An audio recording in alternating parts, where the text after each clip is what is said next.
Hey, Mike with Nerd Problems Gaming here, the channel where we go through the good and bad of everything nerdy to make sure you spend your time on the best of the best. In today's video, we'll be covering my top 5 best games of 2021, so let's get into it. Now, a couple things before we jump into the video. Obviously, I have not played every single game that was released in 2021, so if I missed a game that's one of your favorites or one of your best games of 2021, let me know in the comments below. I might not have played it yet, and I'm always excited to add more games to my backlog that are worth playing. But with that said, let's jump into my list of the top 5 best games of 2021. So the first game on the list is Resident Evil Village. Now, I've been a Resident Evil fan since the beginning, played every single mainline game in the series, and I think pretty much every spin-off game in the series as well. And so I'm always excited to see a new installment come out in the Resident Evil series. And so in this game, it takes place after the events of Resident Evil 7, and you follow the story of Ethan Winters after he's trying to deal with the crazy events that happened in Resident Evil 7, as he and his wife have narrowly escaped with their lives and are trying to return to a normal life. And so they've had a child, and like I said, they're trying to deal with the traumatic events that happened within Resident Evil 7, coping with that and having a normal life. But unfortunately, at the start of the game, Ethan and his young daughter Rose are kidnapped and taken to this remote village that's filled with genetic experiments and monsters like werewolves, vampires, and more. And so again, this game returns to the first-person view, which they did in Resident Evil 7. I'm still kind of torn personally whether I like that better or the third-person view. I certainly think it makes sense though, moving in the VR direction, which they have been doing recently with Resident Evil games, to have it in that first-person perspective. But certainly let me know in the comments below which version you prefer, and I think I might just need to hope for a third installment in the Resident Evil Revelations series if I want to play that third-person experience again. But either way, this is a super fun game, and it brings back a lot of the classic elements that I really enjoyed from one of my favorite Resident Evil games, Resident Evil 4. And so in this game, it has a new store element where you can shop and buy upgrades to your gun, buy additional ammo, buy blueprints that you can use for crafting throughout the game, and it's a whole lot of fun. The storyline is pretty intense, and like I said, it features creatures like werewolves and vampires, but they do it in a way that makes sense within the Resident Evil universe, where these monsters have been created by combining things like wolf DNA with these genetic mutations throughout the game. You'll go through all kinds of cool areas within the game as well, like exploring a mansion, which really reminded me of the first Resident Evil game. The graphics of the game are amazing, and again, it has a really high replay value because you have different difficulty levels, but again, once you beat the game, you find out that there's different challenges that you can complete to earn points, to unlock new weapons, to unlock unlimited ammo, and more on subsequent playthroughs in a New Game Plus. It also has a Mercenaries mode, which is kind of like a challenge mode where you go through trying to take out so many enemies in a certain time frame. You start with really basic equipment, but you'll earn money as you go through this level that you can then use to upgrade and try and progress even further throughout these challenges. It's a fun addition to this game, but overall, I think this is one of the best Resident Evil games since Resident Evil 4 and the Resident Evil 2 remake. But let me know in the comments below how you felt about this game. Do you think it deserves to be on the list of one of the best games in 2021? Let me know in the comments below. Alright, the next game on the list is Cyber Shadow. And so this is a cool indie game, which for me is really a throwback to games like Ninja Gaiden and Mega Man X and the Castlevania series. So in this game, you play as a cybernetic ninja that is on a mission to rescue his master. So in this game, evil machines have taken over the world, and you fight through waves and waves of enemies and mechanical bosses to save your master. And so this is an action platformer where you progressively get stronger as you go throughout the game. And so when you start off, you have pretty basic powers where you can jump and use your sword, but as you progress through the game, you'll learn new abilities like downward thrust, dashing thrust, shooting flames from your sword, and more. On top of that, as you explore, you'll find different essence containers that can power up your character further. So you can boost your HP, you can boost your SP that is used for special abilities, and some of these are easy to find, but others are pretty difficult and are really hidden throughout the levels. One aspect that I liked as well is that if you're a completionist and you're trying to find all these secrets, you have a basic overworld map, and you can go from stage to stage, and you can see what percentage you've completed, so you know if there's extra secrets hidden within that level. So again, some of them will really require some searching on your part, and you might need to revisit older levels once you've acquired new abilities to find all the different secrets to fully power power up your character. Again, the game is more of an action platformer, but there are some cool elements where you're riding kind of a motorbike. At one point you can equip a giant mech suit, which again really reminded me of the Mega Man X series. So like I said, it's kind of a combination of some of my favorite types of games, like the Castlevania series, the Ninja Gaiden series, and the Mega Man X series. It's super fast paced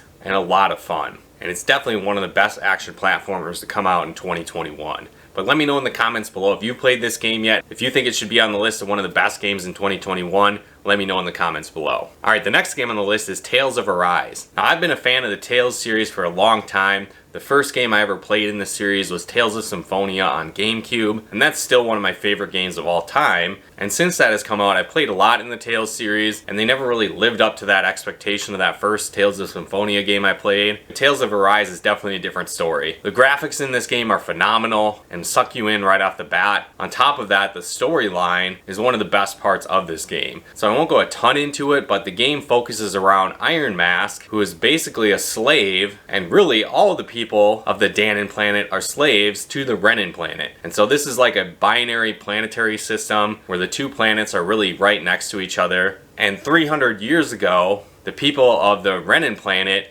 invaded the Danon planet and really made them all slaves, and is using them as a resource to gain more power and astral energy. And so you take on the role of Iron Mask and other heroes he meets along the way to lead a rebellion to take out the evil Renin forces and free the Danon people of oppression and slavery. And so I'll leave it at that. You can play the game and experience the full story yourself, because it's really deep and goes into a lot of background on the different characters. The world building is awesome, and like I said, the storyline is one of the best parts of this game. But on top of that, the fast-paced action and combat is another element that I really like about this game. So if you're not familiar with the Tales series, it's an RPG series. It's an action RPG, but instead of just turn-based battles, you'll meet enemies on the screen, you'll go into a battle mode, and then it's kind of a 3D action fighting game for the battles. And so it's fast-paced. Typically, you'll take on the role of one character, and you'll have a set moveset that you can use, where you have your basic standard attack, you can dodge, you can use items, but then you can also map special abilities to various buttons on the controller. And so you can create different combos using these special moves, your regular attack, dodging, and more. But then you can also power up and use abilities between different characters, and they can work together to really help you strategize out the optimal way to take out enemies in this combat system. Eventually you can switch from your main character Iron Mask to the other characters if you want to play as them, but you really control one character, and you'll set up the other character's ability through AI, or if you manually need to control them to execute a specific move, you can do that too. The combat is definitely one area the game shines, and one thing that's cool as well is the fact that after every battle you gain that experience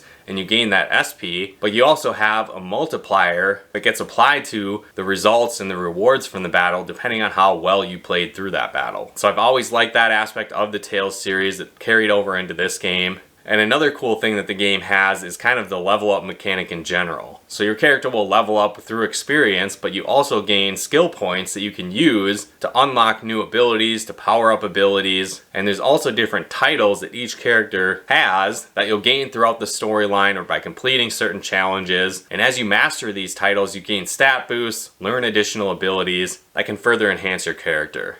There's a ton to explore in this game. There's a bunch of side quests. Even though it has more of a set world that you go through and explore, it felt like an open world game because a lot of these maps are huge. There's treasures to find, hidden powered up bosses to beat as well. And the list kind of goes on and on. So it's one of the best action RPGs out this year, and I think it's one of the best of 2021. But let me know in the comments below if you played this game yet, if you think it's one of the best. Love to chat about it more with you there. Alright, the next game on the list is Bravely Default 2. And so this is a turn-based RPG with a lot of modern twists. And it's definitely one of my favorite RPGs that come out this year, and also one of the best RPGs on the Nintendo Switch. And so in this game you play as Seth, Elvis, Gloria, and Adele as they take on an evil nation that is trying to control the crystals and rule the world. And so you go through a journey trying to protect the crystals, as doing so is also a way to prevent the release of an ancient evil, the Night Nexus. So this game has a lot of the classic Final Fantasy job classes, so you'll be getting jobs like white mages, black mages, knights, berserkers, monks, and really the list goes on and on. And what's cool is that you can create combination classes. You can combine a bunch of abilities from the various class types to really create your ultimate battle team in this game. There's a bunch of different hidden job classes as well. And not only do your characters level up with their base level, but they also level up in the various job classes. Another cool quality of life improvement that I liked in this game is the fact that you can speed up the turn-based battles, so you don't need to drag on, and many of these will last less than a minute, and it really only comes down to the major boss fights where you'll really need to plan out and strategize what you do, the character classes you have, and the abilities you use, and more. I think the storyline is really good as well. I think in previous Bravely Default games, that was one element that was lacking. In the first game, for example, it introduces this time loop element, which was cool, but they basically reused a big chunk of the story repeatedly, which I thought was a little bit lame. But this game has a full-out, unique story. It pulls you in the whole time. It's super addicting to level up your characters and find all these job classes and to master those abilities. And I definitely recommend it and think it's one of the best RPGs of 2021 and one of the best games of 2021. But let me know in the comments below if you agree. Love to chat with you more there. All right, the next game on the list is Metroid Dread.